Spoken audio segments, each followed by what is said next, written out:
Hi, I'm Michelle from Michelle's Romantic Tangle, and I'm going to show you how to carve pumpkins with your AccuQuilt Go Cutter. For this project, I'm using the pumpkin die. You could also use the pumpkin from the Fall Medley die. Your first step is going to be to take pieces of your pumpkin fabric slightly larger than the pumpkins on the die and add fusible web to the wrong side of the fabric. I leave the paper on until after I've run them through the Go Cutter, because it both prevents it from sticking to the die or the mat and makes the cutting of the pumpkin easier. The pumpkins are asymmetrical, so to add a little extra variety to the quilt, I cut some of them with the web facing the die, and some of them with it facing the mat. That way my pumpkins will be in both directions.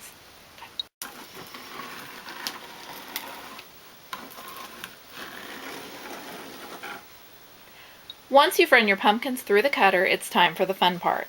You can either draw your features onto the fusible web or cut them freehand without drawing any lines at all. You can cut out your pieces using an X-Acto knife, which if you have a steady hand would allow for greater precision. Or you can do it the way I wound up doing it for my quilt and just cut them all freehand with a pair of scissors. When I cut my pumpkins freehand with the sewing scissors, I fold it in half and make a little slip nip to get the opening started,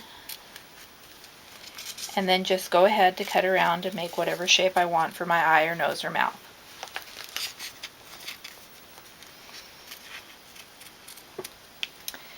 This way you can get some great wonky pumpkins for your quilt, and every one of them will be unique. Once you have your face cut, it's time to remove the fusible web. It can get difficult to peel it off from along the edges, so I take a straight pin and score through that backing fabric and then very gently peel it off.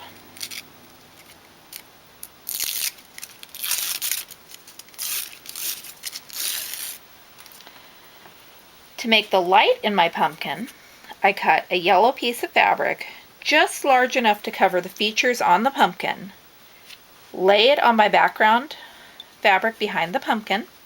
I'm not putting fusible web on the yellow because the web on the edges of the pumpkin will be enough to hold it down. Then I line it all up nice and centered. The blocks for my quilt that I'm making right now are on point. Otherwise, you can do it however works for your project, and fuse it down into place. For complete instructions on how to assemble this quilt, visit my blog, Michelle's Romantic Tangle.